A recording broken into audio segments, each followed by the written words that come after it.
হঠাৎ মৃত্যুর হার বেড়ে যাবে।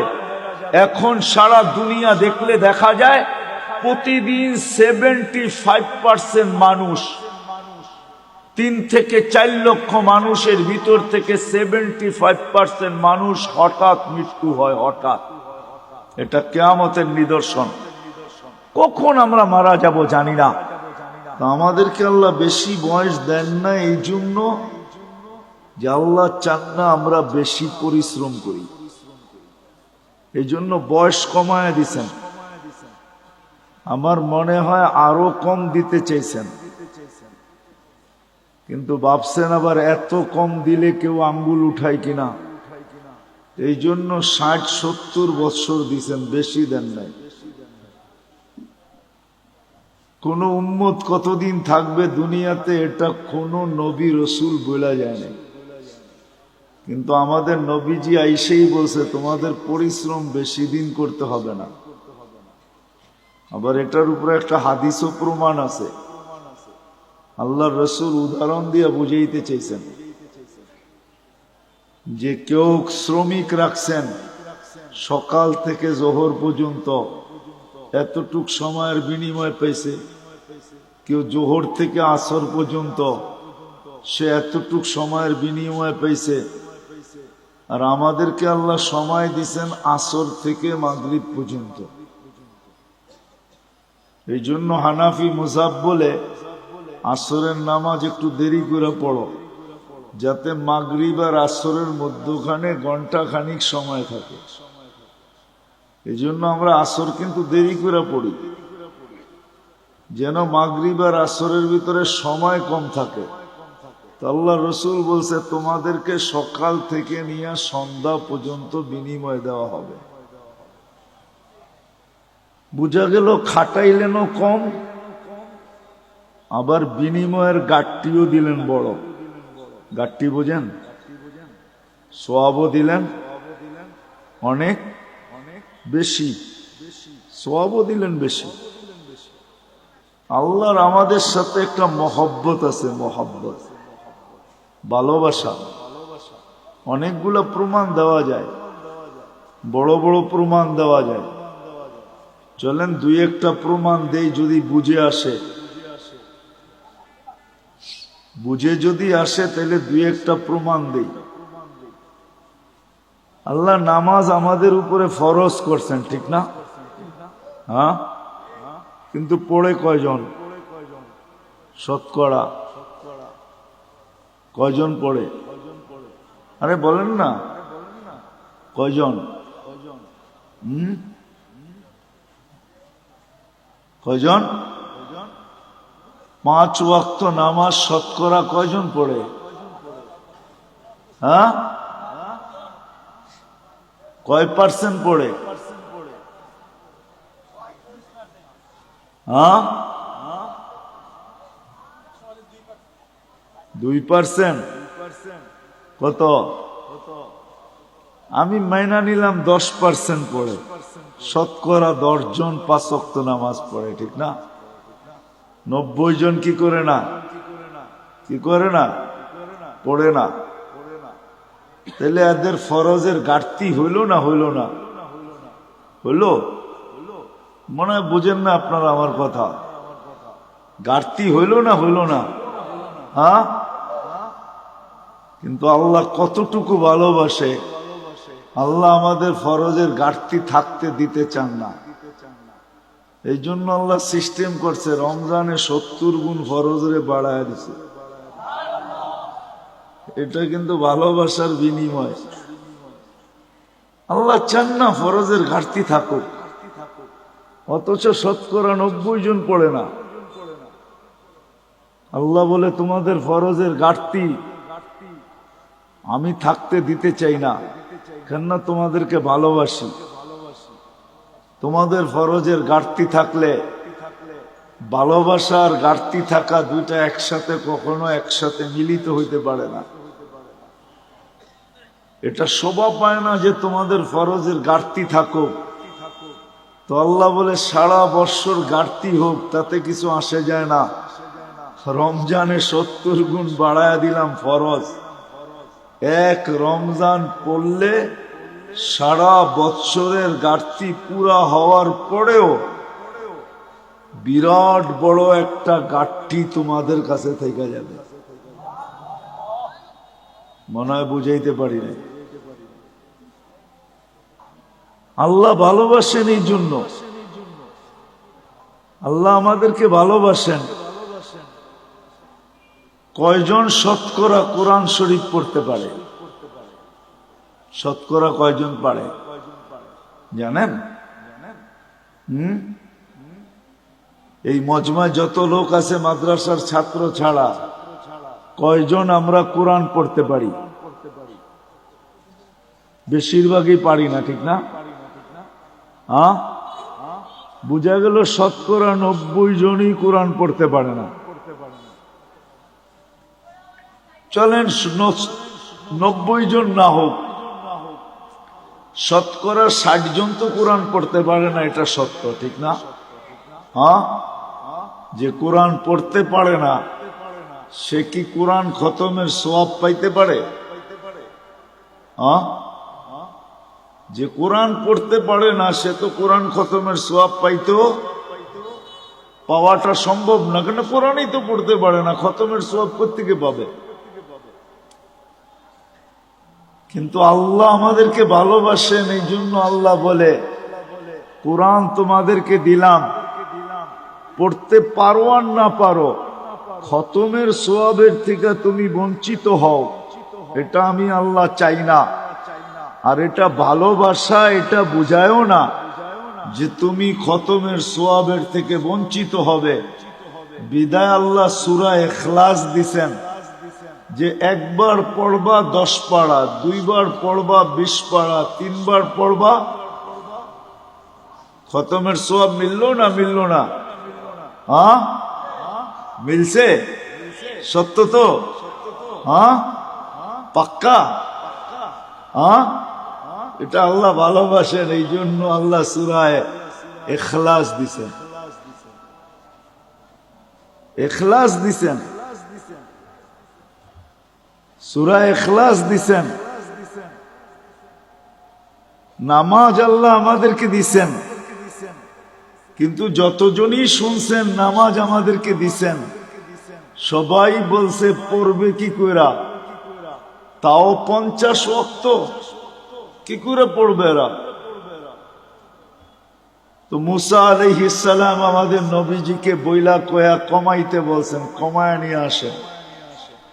তা আমাদের নবীজির কথা বুঝে আসছে, উনি যা কমাইতে কমাইতে 5-এ নিয়ে আসছেন। যখন 5-এ আনছেন তখনও উনি বলতেছিল 5 ওয়াক্ত পড়বে না, আপনার উম্মত পড়তে পারবে না, 5 ওয়াক্ত পড়বে না, আপনি আবার কমায় নিয়ে আসেন। কিন্তু আমাদের নবীজি বলছে আমার লজ্জা লাগে। কিন্তু মুসা আলাইহিস সালাম বারবার বলতেছে পড়বে না, লজ্জার দিকে তাকায় লাভ নাই, জান কমায় নিয়ে আসেন। আপনার উম্মত 5 ওয়াক্ত পড়তে পারবে না, আমি তো 2 ওয়াক্ত পড়াইতে পারি নাই, আপনার উম্মত 5 ওয়াক্ত পড়বে কি করে? কমায় নিয়ে আসেন। আল্লাহ ভালোবাসে, এই জন্য কানে কানে বইলা দিছে 5 ওয়াক্ত নিয়ে যান, আমি নিজে সবাইকে ডাইকা ডাইকা পড়ায় নিব। এই জন্যই কিন্তু আল্লাহ ডাইকা ডাইকা পড়ায় আমাদেরকে, যদিও আমরা পড়ি না। যা হোক, যেটা বুঝাইতেছিলাম, কথা কিন্তু লম্বা হবে না, শর্টই হবে, অল্প কথা হবে, অল্প। আমাদের জীবনটা অতি ছোট, অতি। তুলনা দেখাইলাম আমি, 950 বৎসরের সামনে 60-70 বৎসর, এটা অতি ছোট, অতি। কিন্তু একটা জবাব দিলাম যে আমাদেরকে এত ছোট বয়স কেন দিলেন, এটাই প্রমাণ দিলাম যে ছোট বয়স এই জন্য দিলেন, অল্প বয়স এই জন্য দিলেন যে আল্লাহ আমাদেরকে অনেক ভালোবাসে। মানুষ কোনোদিন ভালোবাসার পাত্রকে ক্লান্ত করতে চায় না, যে ভালোবাসার পাত্র ক্লান্ত হোক। ভালোবাসার পাত্র ক্লান্ত হোক এটা মানুষ কখনো চায় না। যখন মানুষ চায় না তো আল্লাহ কি করে চাবে? এই জন্য আল্লাহ আমাদের বয়স কমায়া দিছেন। আমাদের বয়স, ভালোবাসার লিস্টিটা যদি দেখি না যে আল্লাহ আমাদেরকে কতটুকু ভালোবাসে, কিতাবে পাই নাই, কিন্তু আমার মন বলে, মানুষের একটা মনও তো আছে না, আমার মন বলে আল্লাহ আমাদেরকে আরো কম দিতে চেয়েছিলেন মনে হয়, যে আমরা খালি দুনিয়াতে পা রাখবো আর উঠা চলে যায় সিধা জান্নাতে ঢুকবো। 60-70 বৎসরও আমাদেরকে বেশি দিয়া দিয়েছেন।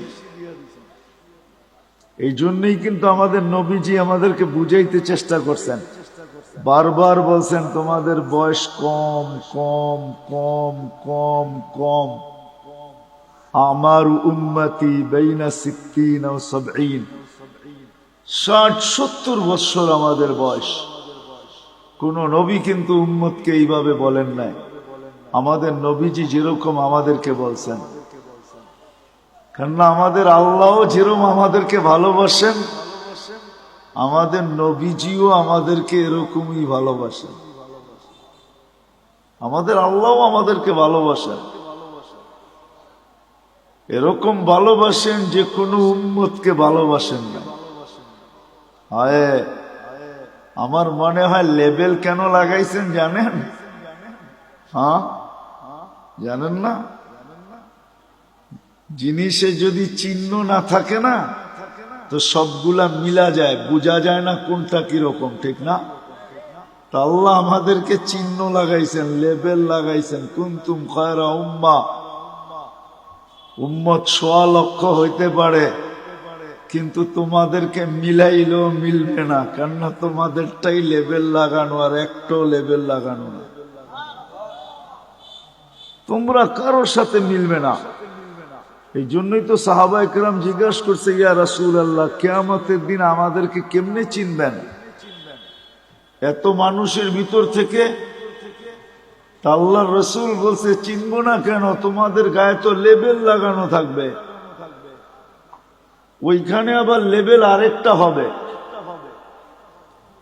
ওইখানে লেবেল আরেকটা হবে, ওইখানে আবার লেবেল আরেকটা লাগায় উঠাবে।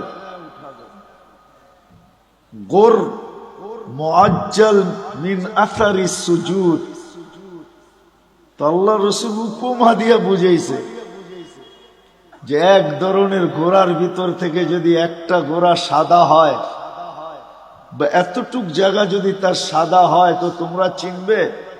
বলছি, ইয়া রাসূলুল্লাহ, এটা তো সহজ, সবটি একরকম, আর এটাই শুধু আলাদা, তো এটা চিনবো না কেন? তো বলছে, তোমরাও কিয়ামতের দিন লেবেল লাগায়া উঠানো হবে। তো আমাদের নবীজিও আমাদেরকে খুব ভালোবাসেন, যেমন আল্লাহ ভালোবাসেন এমন নবীজিও আমাদেরকে ভালোবাসেন। আমার মনে হয় না কোনো উম্মত, কোনো নবী রসুল তার উম্মতকে এতটুকু ভালোবাসেন। আমাদের নবীজি আমাদেরকে, আমরা যদিও ভালোবাসি না, আমরা শুধু বলি বাসি, আমরা বলি মুখ দিয়া যে নবীকে ভালোবাসি, কিন্তু ফতুয়া দিলে আবার উল্টা হয়ে যাবে। জানি না এলাকার মানুষ সইতে পারবেন কিনা, বলে ফেলবো? হ্যাঁ, জিও, বুঝেন কিন্তু আব্দুল কাদের জিলানী রহমতুল্লাহ আলাইহি লেখছেন ফাতহুর রব্বানির ভিতরে, ওনার একটা কিতাব আছে ফাতহুর রব্বানি, ওটার ভিতরে উনি লেখছেন, লিসানুকা মুমিন কলবুকা মুনাফিকুন। তোর জবানটা তো মুসলমান, তোর দিলটা তো মুনাফিক। আমরা মুখে তো বলি মোহাব্বত করি নবীকে, কিন্তু আসলে দিলে মোহাব্বত করি না। এই জন্য আমাদের মুখটা মুসলমান হইতে পারে, কিন্তু দিলটা আমাদের মুনাফিক। আমরা মুখ দিয়ে বলি মোহাব্বত করি, কিন্তু দিল দিয়া না। কি দিয়া না? দিল দিয়া প্রমাণ দিমু। এইখানে একজনও নাই মাদ্রাসার তালেবে ইলম ছাড়া যে আমি এই বয়সে যতবার চুল কাটছি একবার যায়া আমি সেলুনে বলছি আজকে আমার চুলটা আমার রসূল সাল্লাল্লাহু আলাইহি ওয়াসাল্লাম যেমন পছন্দ করতেন ওরকম ভাবে কাইটা দাও। এই শব্দগুলা বইলা চুল কাটছি জীবনে একবার। যার বয়স যতটুকু কি কাটছেন?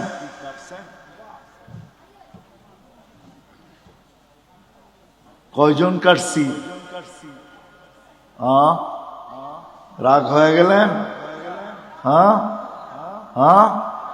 তাহলে বুঝে গেল এইটা আর এটা এক না, এটা আর এটা, এটা আর এটা এক না। মহব্বত করি এটা তো বললাম,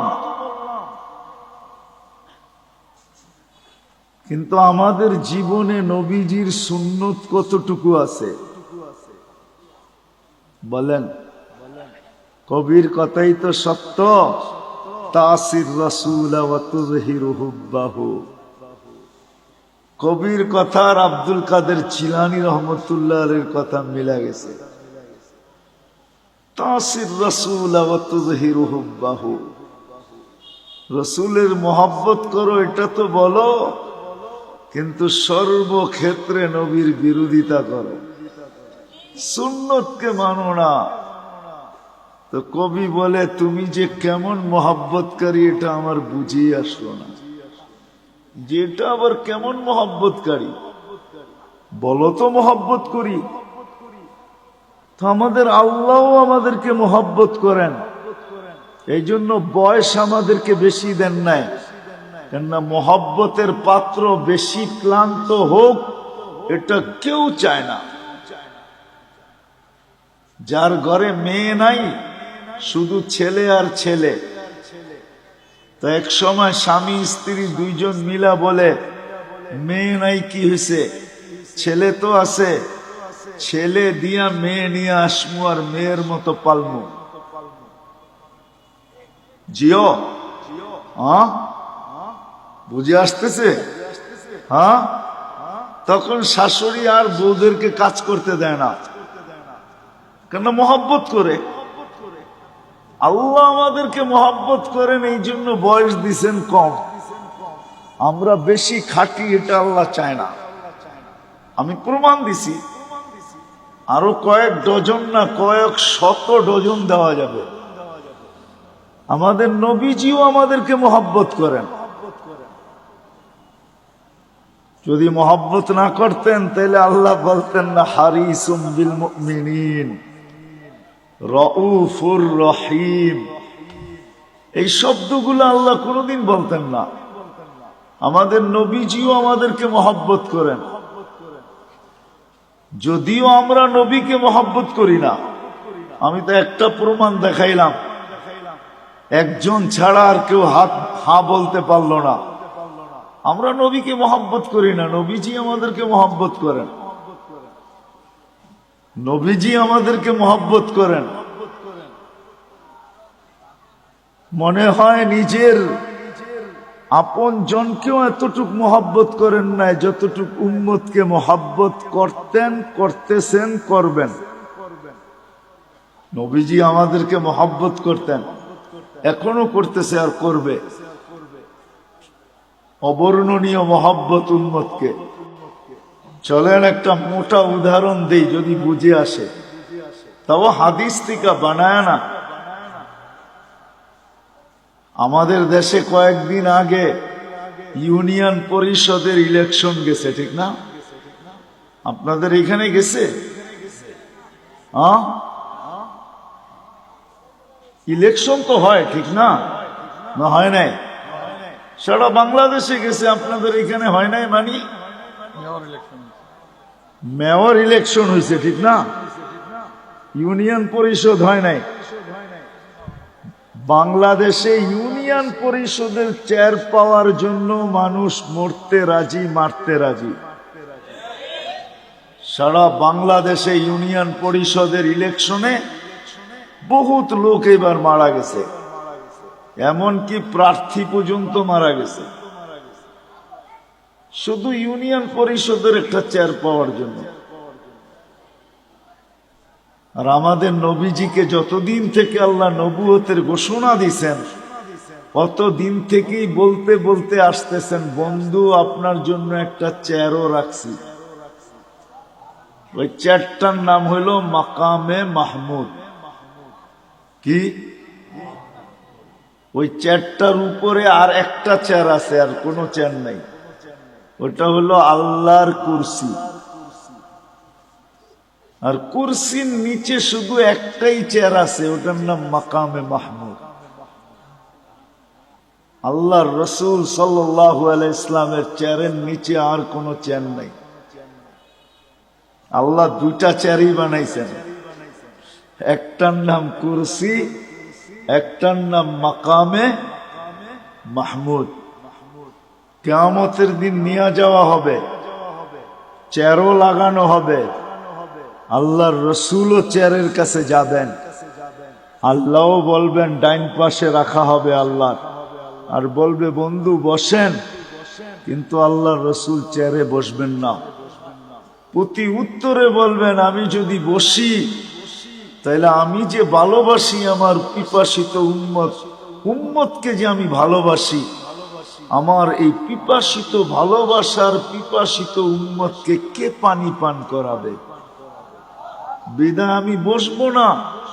আমি তো হাউজে কাউসারে যাব, নিজের হাতে উম্মতকে পানি পান করাবো, আর উম্মতকে বলে দিব লা তাজমান বাদাহা আবাদা, আর কোনদিন তুমি পিপাসিত হবে না। শুধু পানি পান করাবে, এখানেই শেষ না। আরেকটা দেখাইতেছি ভালোবাসা।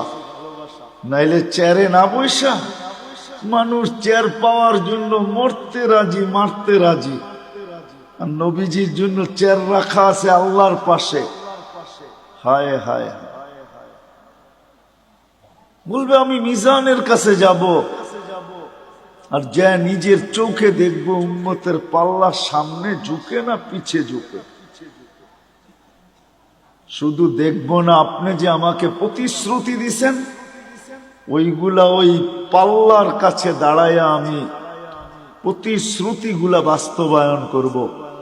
আপনি আমাকে প্রতিশ্রুতি দিছেন, আমি চাইলেই নাকি দিবেন। তো পাল্লা যখন সামনে ঝুঁকবে না, তো আমি চাবো, উম্মতের জন্য চাওয়ার হাত আপনার সামনে উঠায়া দিব। আপনি প্রতিশ্রুতি দিছেন সুপারিশ করলে কবুল করবেন। আপনি প্রতিশ্রুতি দিছেন সাউফা ইউতিকা রাব্বুকা ফাতারদা, আমাকে রাজি করে ছাড়বেন। উম্মতের পাল্লা সামনে না ঝুঁকলে আমি রাজি হব না, না না না না। আপনি প্রতিশ্রুতি দিছেন লা ইউখজিকা ফি উম্মতি,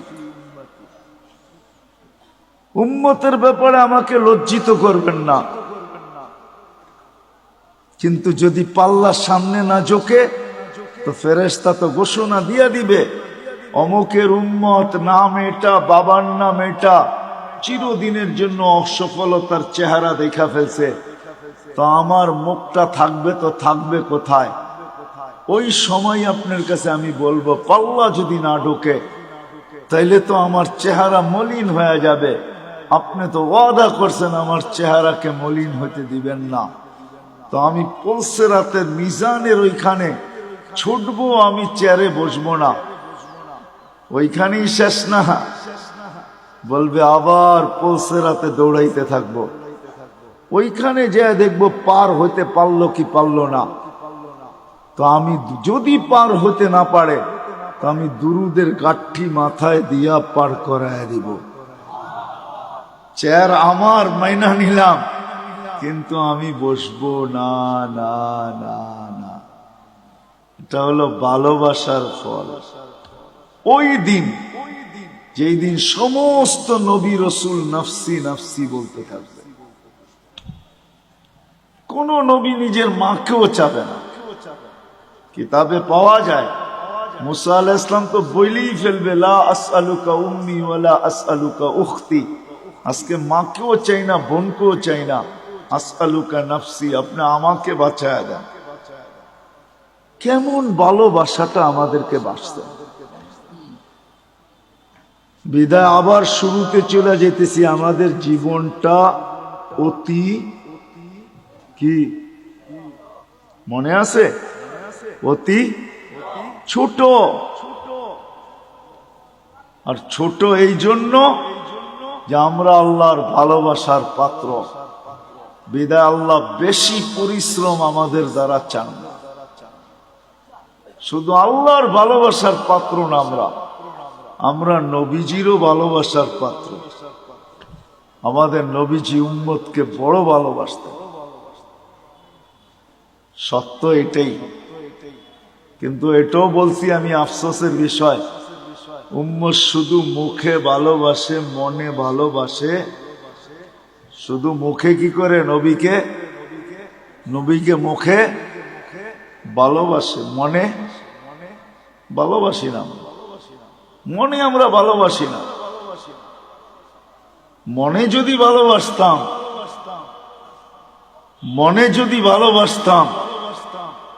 তাহলে আমি প্রমাণ দিলাম, তাহলে সবাই হাত তুলা বলতো, নবীর আদর্শের থেকে দূরে কেউ সরত না। কেননা এটাই তো সত্য, যে যাকে ভালোবাসে তার অনুসরণ অনুকরণ তার কাছে মজা লাগে। কি লাগে না? না লাগে না? আমরা যদি ভালোবাসি তো আমরা তো অনুসরণ অনুকরণ নাই, আছে নাকি? হ্যাঁ, কি বলেন? শতকরা কয়জনের ভিতরে আছে? আপনি জুব্বা পড়েন দেখি কি সবাই পড়ে নাকি? আপনি দাড়ি রাখছেন দেখি সবাই দাড়ি রাখে নাকি? অথচ দাড়ি তো নবীজি নিয়ে আসছে আমাদেরকে জান্নাতের টিকিট দেওয়ার জন্য।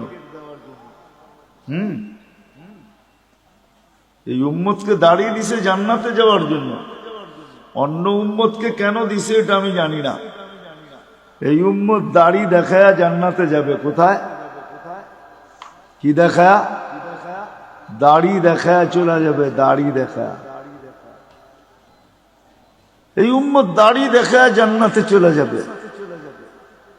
তাফসীরের কিতাবে এটা পাওয়াও যায়। মুসা আলাইহিস ইসলামের ব্যঙ্গ করত একটা লোক, এটার নাম সামেরি ছিল। সামেরি মুসা আলাইহিস ইসলামকে ব্যঙ্গ করত। ব্যঙ্গ বোঝেন তো? ব্যঙ্গ করত নকল করা দ্বারা। পাগড়ি ওরকম, চুল ওরকম লম্বা, দাড়ি ওরকম, জুব্বা ওরকম, লাঠি এরকম, চলার ঢং এরকম, কথা এরকম, সারা দিন পিছে লেগে থাকতো আর মুসা আলাইহিস ইসলামকে খেপাইতে থাকতো। কিন্তু ঈমান আনে না। সে ফেরাউনের দলের লোক ছিল। যখন ফেরাউনকে আল্লাহ ডুবায় মারে তো সামেরিকে আল্লাহ ডুবান নাই। তো যখন উঠা আসছে তো মুসা আলাইহিস ইসলাম বলতেছে, আল্লাহ, ফেরাউন আমার বিরুদ্ধে ছিল বটে, কিন্তু এইটার মতো না। এটারে কেন বাঁচাইলেন? এটারে কেন এটারে বাঁচাইয়া দিলেন? ও তো সারাদিন পিছিয়ে লেগে থাকে আর আমাকে ব্যঙ্গ করতে থাকে আর আমাকে খেপাইতে থাকে। ওরে ডুবাইলেন না কেন? তো আল্লাহ বলে, ডুবাইতে চাইছিলাম কিন্তু লজ্জা পায়া গেছি। আপনার মতো চুল দেখা, দাড়ি দেখা, জুব্বা দেখা, পাগড়ি দেখা, লাঠি দেখা, অঙ্গি ভঙ্গি দেখা লজ্জা পায়া গেছি, এই জন্য ডুবাই নাই। তো মুসা আলাইহিস ইসলামের অনুসরণ অনুকরণ করে যদি ডুবার থেকে সামেরি বাঁচতে পারে, তা আমরা দাড়ি দিয়া জান্নাতে কেন যেতে পারবো না? হ্যাঁ, কি বলেন? আরে বুঝে আসছে? আল্লাহ দাড়ি দিছিলেন জান্নাতে যাওয়ার জন্য, আর পাইকা গেলে তো কোনো কথাই নেই। এটা তো সিল লেগে যাবে যদি পাইকা গেল। কিতাবে আছে মুহাদ্দিসে জামানার সবচেয়ে বড় মুহাদ্দিস মারা গেছেন, সঙ্গীরা সাথীরা স্বপ্নে দেখছেন, জিজ্ঞাসা করছে কি করা হলো তোমার সাথে, কি ব্যবহার হলো? তো বলতেছে দাড়ি দেখায় জান্নাতে চলে গেছে। দাড়ি দেখায় মানি? আল্লাহ জিজ্ঞাসা করছিল ওই বুইরা কি নিয়ে আসছস? আমার হাদিস মনে উঠছে, আমিও বইলা ফেলছি দাড়ি নিয়ে আসছি, আর কিচ্ছু নিয়ে আসি নাই। আল্লাহ জিজ্ঞাসা করছে রাগ হইয়া শুধু দাড়ি? তো আমিও ডাইটা বলছি, কেন আপনি বলেন নাই জিবরিল আলাইহিস সালামকে? জিবরিল আলাইহিস সালাম বলেন নাই আমাদের নবীজিকে? আমাদের নবীজি কি বলে নাই সাহাবাকে? সাহাবা কি বলে নাই তার ছাত্রকে? সে কি বলে নাই তার ছাত্রকে? সেই তো আমার ওস্তাদ, সে তো আমাকে বলছে আপনি নাকি সাদা দাড়ি দেখলে লজ্জা পান। এইখানে তো আইসা দেখি উল্টাটা, সাদা দাড়ি বলতে দেরি, আপনি চোখ বড় বড় করতে দেরি করেন নাই। তা আল্লাহ হাইসা দিয়া বলে সবাই সত্য বলছে, আমিও সত্য বলছি, মাফ করে দিলাম, যা। এই উম্মতকে তো আল্লাহ দাড়ি দিছেন জান্নাতে যাওয়ার জন্য, কিন্তু এই উম্মত সারা দিন দাড়ি কাটে, ঠিক না? কি রাখে কয়জন আর কাটে কয়জন? ঠিক না? সত্য তো? আমি কিন্তু আবার পিছনে চলে যেতেছি। আমাদের জীবনটা অতি ছোট, কারণ এটাই যে আল্লাহ আমাদেরকে অনেক ভালোবাসে। যেমন আল্লাহ আমাদেরকে ভালোবাসেন, আমাদের নবীজিও আমাদেরকে এরকম ভালোবাসেন, যার কারণে আমাদের জীবনটা ছোট। কেননা ভালোবাসার পাত্র বেশি পরিশ্রম করুক এটা কোনোদিন চায় না। যে ভালোবাসে সে চায় না ভালোবাসার পাত্র বেশি পরিশ্রম করুক, এটা চায় না। বিদায় আমাদের নবীজিও চায় না, আল্লাহও চায় না আমরা লম্বা জীবন পাই। আর একটা কারণও আছে, কিন্তু হাদিস মনে উঠলো এই জন্য বলতেছি। আমরা যে বেশি পরিশ্রম না করি এটার একটা প্রমাণ দিতেছি বয়সের হাদিস দিয়া। এই উম্মতের বয়সের অনেক দাম। 40-এ যখন পা দেয় তো এই উম্মতের 2-3টা রোগ আর হয় না। 15 থেকে নিয়ে 40 পর্যন্ত যদি এই উম্মত আল্লাহ আল্লাহর রসুলকে মানা অবস্থায় পা দিল 40-এ, তো 3টা কঠিন রোগ আর হবে না। শ্বেতরোগ হবে না, পাগল হবে না, কুষ্ঠ রোগ হবে না। 50-এ যখন পা দিবে তখন আর কঠিন হিসাব হবে না। 60-এ যখন পা দিবে তো ফেরেশতা তাকে ভালোবাসতে শুরু করবে। 70-এ যখন পা দিবে তো আল্লাহ এই ব্যক্তির আল্লাহর কাছে চলে যাক, এটা আল্লাহ আকাঙ্ক্ষা করবে যে এখন তুমি আমার কাছে চলে আসো। 80-তে যখন পা দিবে, ভালোবাসা দেখাইতেছি কিন্তু ভালোবাসা, 80-তে যখন পা দিবে তা আল্লাহ বলবে গুনাহ লেখো না, কেননা 70-এর উপরে পার হয়ে গেছে, তো ভালোবাসা আটটু বেড়ে গেছে, ঠিক না? আরে হইল নাকি? গুনাহ লেখো না, গুনাহ লেখা হয় না। 90-তে যখন পা দেয়, 90-তে 90 বছর বয়সে পা দিয়া ফেলছে, তা আল্লাহ বলে আগে পিছের গুনাহ আর রাখো না। এটা কি ভালোবাসার ভালোবাসার প্রমাণ যে আল্লাহ কত ভালোবাসে। আগে পিছের গুনাহ মাফ। আল্লাহ বলে পিঠে লেখা দাও, এটা আল্লাহর কয়েদি, আল্লাহর জমিনে এখনো রাখা আছে। আল্লাহ আমাদেরকে ভালোবাসেন, এই জন্য আমাদের বয়স কম। রাসূলুল্লাহ সাল্লাল্লাহু আলাইহি ওয়াসাল্লাম আমাদেরকে কি বাসেন? আমাদেরকে ভালোবাসেন। কিন্তু আফসোস এই জায়গায় যে আপনি আর আমি কতটুকু ভালোবাসি। এই জন্যই আবারও বলতেছি, আমাদের জীবনটা অতি অতি আমরা দোনো দিক থেকে ভালোবাসার পাত্র। দোনো দিক থেকে, দোনো দিক বুঝেন? আল্লাহর পক্ষ থেকেও আমরা ভালোবাসার পাত্র, আমাদের নবীজির পক্ষ থেকেও আমরা ভালোবাসার পাত্র। চলেন একটা হাদিস মনে উঠলো, শুনাই। যদিও কিয়ামতের দিন আমাদেরকে আল্লাহ দাঁড় করাবে না, কোথায়? কিয়ামতের মাঠে আল্লাহ আমাদেরকে দাঁড় করাবে না। আমরা কিয়ামতের মাঠে ইনশাআল্লাহ দাঁড়াবো না। হ্যাঁ বলেন ইনশাআল্লাহ। আমরা কিয়ামতের মাঠে দাঁড়াবো না। আমাদেরকে এর জন্য আল্লাহ স্টেজ বানাবে আল্লাহর পাশে। ওই স্টেজে আমরা দাঁড়াবো, ওই স্টেজে দাঁড়াবো আমরা। আমি তো এক ডজন অনেক দেখাইতে পারি, কিন্তু আমি জানি না ওলামারা আমার সাথ দিবে কি দিবে না। জালালউদ্দিন সৈয়দী রহমতুল্লাহ আলাইহি লেখছেন, আমাদেরকে আল্লাহ স্টেজে দাঁড় করাবে।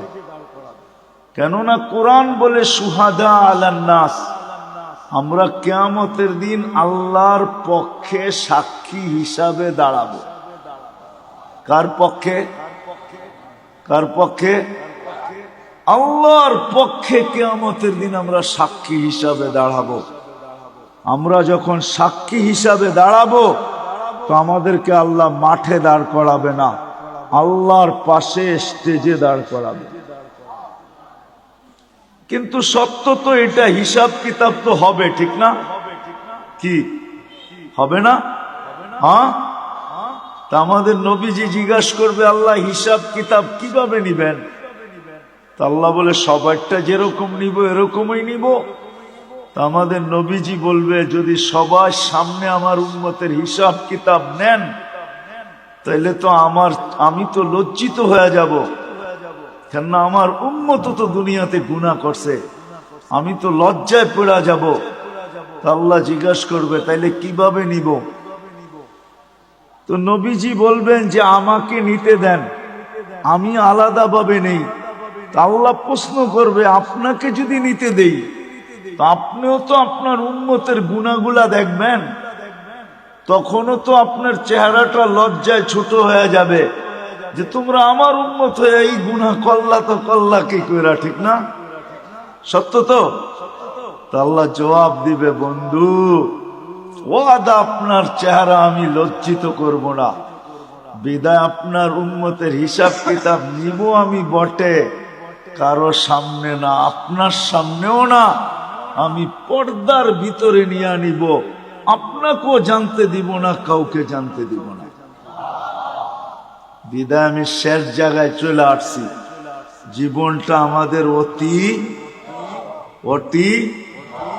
আমরা দুনো দিক দিয়ে ভালোবাসার পাত্র। আমি কি বুঝাইতে পারলাম? দুনো দিক দিয়ে আমরা ভালোবাসার পাত্র। বিদায় আমাদের এই ছোট জীবনটাকে সুরক্ষিত করতে হবে, এটাই আল্লাহর দাবি। তুমি তোমার ছোট জীবনটাকে সুরক্ষিত করো, হেফাজত করো, সুরক্ষিত করো। তোমাদের কাছে এটা দাবি, সুরক্ষিত করো তোমরা তোমাদের জীবনটাকে। কেননা সুরক্ষিত করা, হেফাজত করা আমাদের প্রত্যেক নর নারী, যুবক বৃদ্ধ সবার কাছে আল্লাহর দাবি হলো। বাচ্চার কথা ভিন্ন, পাগলের কথা ভিন্ন, বাকি সবার কাছে আল্লাহর দাবি হলো এই ছোট জীবনটাকে সুরক্ষিত করো, যেটাকে হেফাজত বলে। যে জীবনটাকে সুরক্ষিত করবে, যে জীবনটাকে সুরক্ষিত করবে,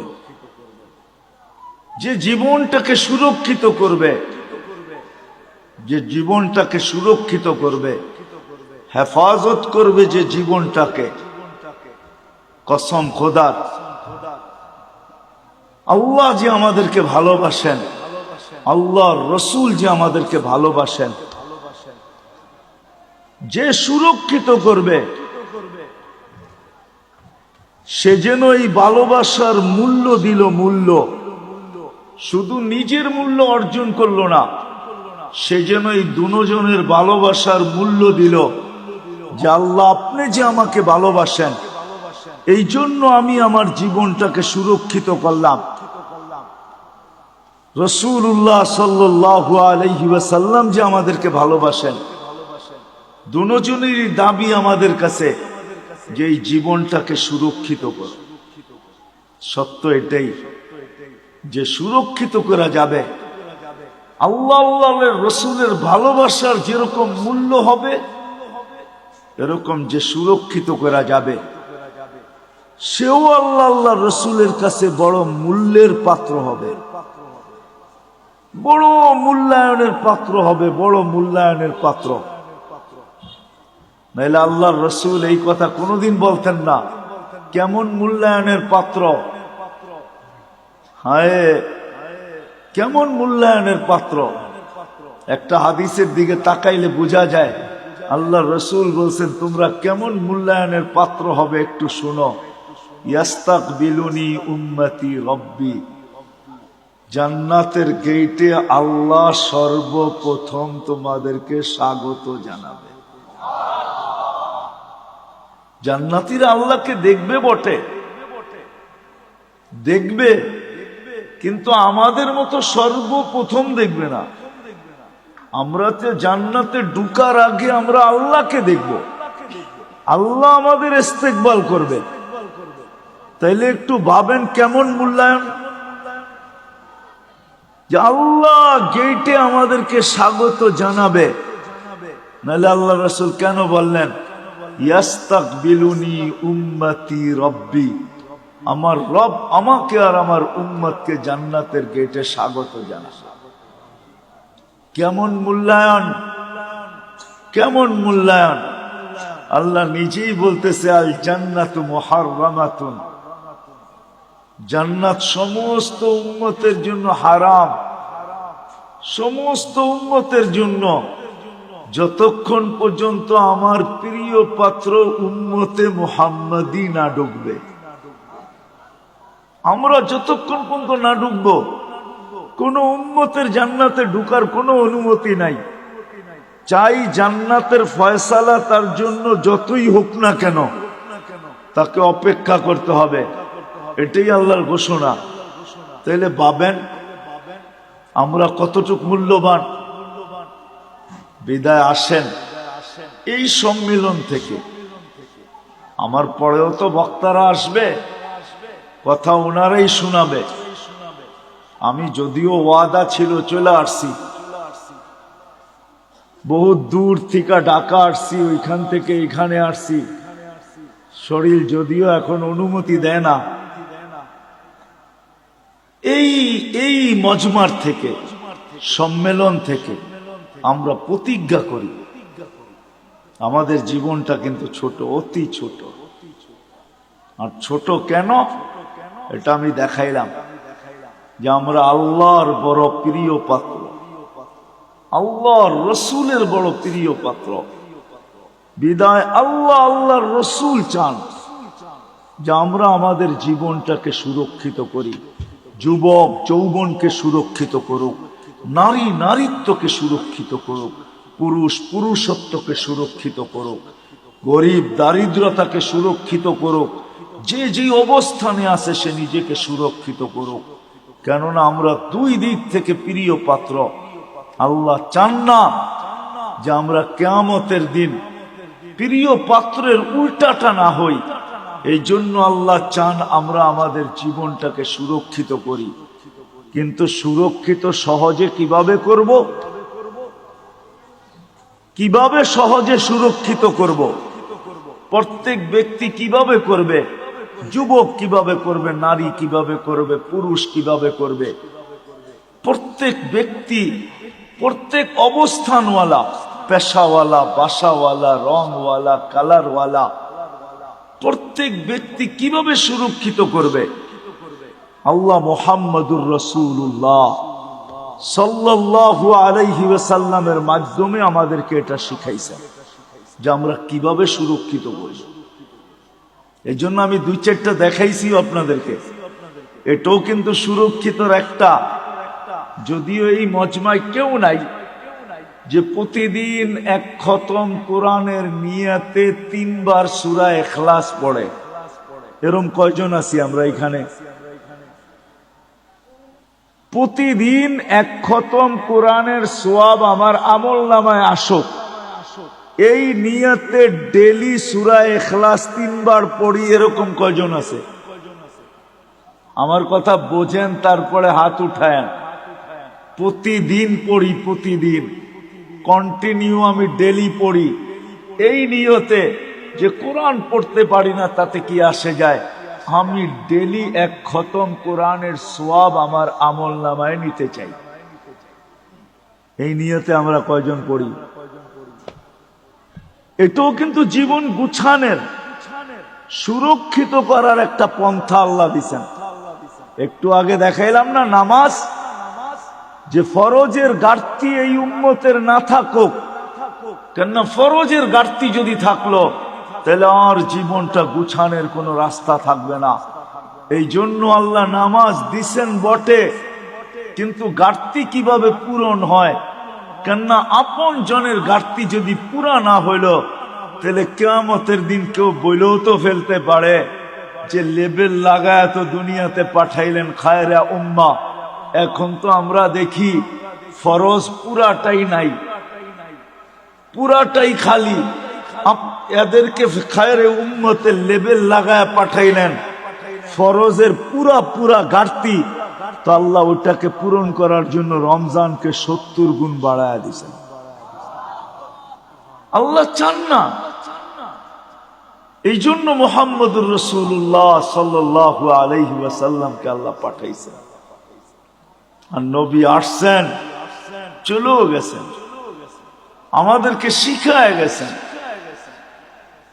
শিখায় গেছেন, আদর্শ দিয়া গেছেন। আল্লাহ নিজেও ঘোষণা দিতেছেন, আল্লাহ নিজেও ঘোষণা দিতেছেন, লাকাদ কানা লাকুম ফি রাসূলিল্লাহি উসওয়াতুন হাসানা। আল্লাহ নিজেও ঘোষণা দিতেছেন, ওয়া ইন তুতিউহু তাহতাদু। আল্লাহ নিজেও ঘোষণা দিতেছেন, মান আতা আর রাসূল ফাকাদ আতা আল্লাহ। আল্লাহ নিজেও ঘোষণা দিয়া বুঝাইতে চাইতেছেন, ইন কুনতুম তুহিব্বুনাল্লাহ, তুমি বলো আল্লাহকে ভালোবাসো, প্রমাণ কি? তো আল্লাহ প্রমাণও বুঝাইয়া দিতেছেন আমাদেরকে, ইন কুনতুম তুহিব্বুনাল্লাহ ফাত্তাবিউনি, আমার বন্ধুর অনুসরণ অনুকরণ করো। আসেন এই মজলিস থেকে আজকে আমরা সবাই ওয়াদা করি যে আমার এই ছোট জীবনটা, যেটা অতি ছোট, 2 দিক দিয়েই আমরা মহব্বতের ভালোবাসার পাত্র, আমি এটাকে সুরক্ষিত করতে চাই।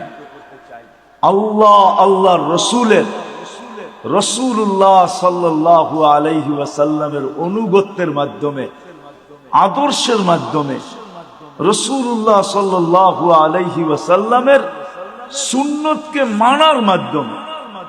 নাইলে বড় ব্যথা পাবেন, কিন্তু বড় ব্যথা। কোরআনের এক আয়াত আমাকে বুঝায় যে আল্লাহর রাসূল কত বড় ব্যথা পাবেন, যেই ব্যথার পরে আল্লাহর রাসূল চিৎকার দিয়া বলবেন, রব্বি ইন্না কওমি ইত্তাখাযু হাযাল কুরআনা মাহজুরা। বড় ব্যথা পায় আমাদের বিরুদ্ধে মোকদ্দমা দায়ের করে দিবেন। বড় ব্যথা পায়, কিন্তু বড় ব্যথা, বড় ব্যথা পাবেন। হাদিসও আছে, হাউজের কাউসারের কাছে যাবেন, পানি পান করার জন্য যাবে, কিন্তু দিলে এতটুকু ব্যথা পাবে, দেখা চেহারা দেখা এতটুকু ব্যথা পাবে যে চিৎকার দিয়া বলবে, সুলকান সুলকান লিমান গাইয়ারা বাদি। অথচ যে রসুল উম্মতকে এত ভালোবাসতেন, আরবির সাথে সম্পর্ক নাই তো, এই জন্য জানি না যে আল্লাহ রসুল আমাদেরকে কতটুকু ভালোবাসতেন, কতটুকু ভালোবাসতেন। নাইলে আল্লাহ হারিসুম বিল মুমিনিনা রাউফুর রহিম বলতেন না। রউফ এটা আল্লাহর সিফাত, রহিম এটা আল্লাহর সিফাত। আল্লাহ দুটোটা বন্ধুকে দিয়া দিছেন, কতটুকু উম্মতকে ভালোবাসতেন। এই জন্য আসেন আজকে ওয়াদা করি যে আমরা আমাদের এই ছোট জীবনটাকে আল্লাহর রসুলের মানার মাধ্যমে, এর আদর্শকে মানার মাধ্যমে সুরক্ষিত করব। কি রাজি? ওয়াদা পাক্কা? কিন্তু কিন্তু এটা শিখতে হবে। তাইলে আল্লাহর রসুলের আদর্শ শিখতে হবে। কিন্তু আপনি যদি বলেন, এইখানেও একটা প্রশ্ন আছে, আপনি যদি বলেন যে আমি সবগুলা পুরা করতে পারবো, তো পারবো কি করে? এই জন্য ভালোবাসার বিকাশ কিন্তু এটা তো আল্লাহর রসুল কমায়া দিছেন, আল্লাহ কমায়া দিছেন বন্ধুর মাধ্যমে। তো আল্লাহর রসুল বলছে তোমরা যদি 100 ভাগের 10 ভাগও করে দেখাইতে পারো, তো আল্লাহ তোমাদেরকে 1-এ 10, 10-এ 100 নাম্বার দিয়ে তোমাদেরকে পাশ করায় দিবে। আরো নিচে নেমে আসছেন, বলছে শোনো শোনো শোনো শোনো, যদি ঈমান তোমাদের ভিতরে থাকলো, ঈমান যদি নিখুঁত হইল, 100 ভাগের 10 ভাগও যদি না পারলে, একটা সুন্নত ধরেও যদি ঝুলতে ঝুলতে কবরে চলে আসলে, মান তামাসসাকা সুন্নতি ইনদা ফাসাদি উম্মতি, যেই সময় চতুর্দিকে ফিতনার ফাসাদ চলতে থাকবে, যেই দিকে সর্বশ্রেষ্ঠ মানুষ, কেমন ফিতনা আপনি ভাবেন, কেমন ফিতনা? একটা উদাহরণ, কারো বিরোধিতার জন্য না, উদাহরণ। যেই মানুষটাকে আল্লাহ সৃষ্টির ভিতরে সবচেয়ে সেরা বলতেছে, কেমন গুটগুটে ফিতনা, ওই মানুষটা নিজেকে সৃষ্টির ভিতরে নিকৃষ্টতম। আমাদের প্রবাদ বাক্যে সবচেয়ে দুষ্ট মানুষরে কি বলে? বানর বলে, বানর, বান্দর, ঠিক না? সবচেয়ে দুষ্টটারে কি বলে? হ্যাঁ, তাহলে কেমন বড় ফিতনা, কেমন গুটগুটে ফিতনা। যে মানুষটাকে আল্লাহ সৃষ্টি সেরা বলেও ঘোষণা দিলেন, কেমন ফিতনার শিকার, যে ওই মানুষটা নিজেকে সৃষ্টির ভিতরে সবচেয়ে যেটা দুষ্ট, বানর, নিজেকে বানর বলতে এখন রাজি হইতেছে, আমি বানর। মানে বুঝাইতে পারি না? হ্যাঁ, আল্লাহর রসুল বলতেছে এরকম ফিতনার সময় যে একটা সুন্নতকে ধরা ঈমানের সাথে কবরে আসবে, আল্লাহ তাকে 100 শহীদের মালা পড়ায়া স্বাগত জানাবে। তাহলে আসেন আজকে ওয়াদা করি, শুধু মুখে মুখে ভালোবাসা বললে হবে না, ঠিক না?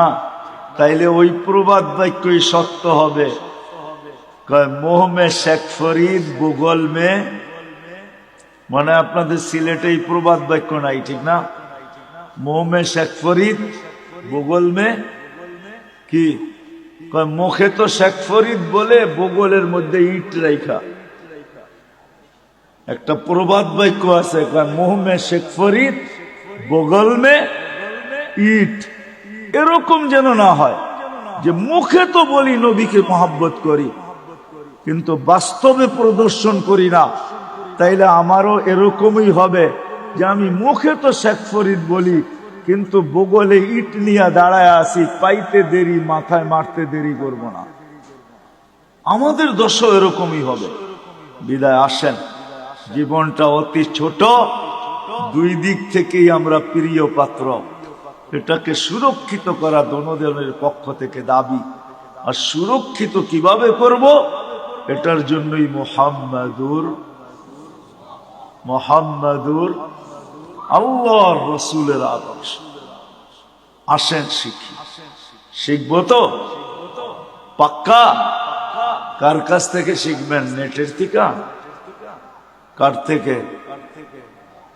হক্কানি আলেম আর আল্লাহ ওয়ালাদের থেকে, হক্কানি আলেমদের থেকে। এখন তো হক্কানি আলেম দেখানোর সময় আমার নাই, নাইলে আপনাদেরকে বুঝায়া বলতাম যে হক্কানি আলেম কারা। এদের কাছ থেকে শিখেন। হ্যাঁ, এদের কাছ থেকে শিখেন। কিতাবে আছে হক্কানি আলেম কারা, এই জন্য কিতাবে নিষেধ করছে লা তাজলিসু ইনদা কুল্লি আলেম ইল্লা আলিমুন ইয়াদউকুম মিন খামসিন ইলা খামসিন। 5 জিনিসের থেকে 5 জিনিসের দিকে যারা ডাকে তোমাদেরকে, এরা হলো হক্কানি আলেম। এদের কাছ থেকে শিখো, নবীর আদর্শ শিখো। কেননা দুনিয়াটা ছোট হয়ে আসতেছে। কার মৌত কখন হবে, কেননা কিয়ামতের আগে আল্লাহর রাসূল বলছেন, কিয়ামতের আগে আল্লাহর রাসূল বলছেন মানুষের অপমৃত্যুর হার বেড়ে যাবে। হার, অপমৃত্যু বুঝেন? হঠাৎ মৃত্যুর হার বেড়ে যাবে। এখন সারা দুনিয়া দেখলে দেখা যায় প্রতিদিন 75% মানুষ, 3 থেকে 4 লক্ষ মানুষের ভিতর থেকে 75% মানুষ হঠাৎ মৃত্যু হয়। হঠাৎ, এটা কিয়ামতের নিদর্শন। কখন আমরা মারা যাব জানি না। এই জন্য হক্কানি আলেমদের কাছ থেকে শিখেন। এটাও একটা বাগান, হক্কানিয়াতের একটা বাগান হলো এটা। জামিয়া ইসলামিয়া লুৎফাবাদ, এটাও একটা বাগান। এরকম সিলেটে হাজারো বাগান আছে, হাজারো, একটা দুইটা না। সিলেট বোর্ডালারা বলতে পারবে কত বাগান আছে সিলেটে। সিলেট বোর্ড যেটা, এরা বলতে পারবে ছোট বড় কত বাগান আছে সিলেটের ভিতরে। এদের কাছ থেকে শিখি। একটা সুন্নত হইল নিজের সম্বল বানাই। আমি তো যুবকদেরকে বলি যে তুমি জীবনে একবার হলো চুল কাইটা নিজের কাছে রাখো। কিয়ামতের দিন যখন দেখা হবে তো বলার সুযোগ হবে যে আমি একদিন আপনার স্টাইলে চুল কাটছি, আমাকে কি দিবেন দেন। হাত পাতার সুযোগ হবে। আর যদি একদিনও না কাটলো তো হাত পাতবে তো পাতবে কি কইরা, ঠিক না? কি হ্যাঁ, কি বলেন? কি করে হাত পাতবে? এই জন্য তো আমি বলি আসেন হক্কানি আলেমদের থেকে শিখি। আর সবচেয়ে বড় কথা যেটা, 1-এর ভিতরে 100, আজকের থেকে নামাজ কেউ ছাড়বো না।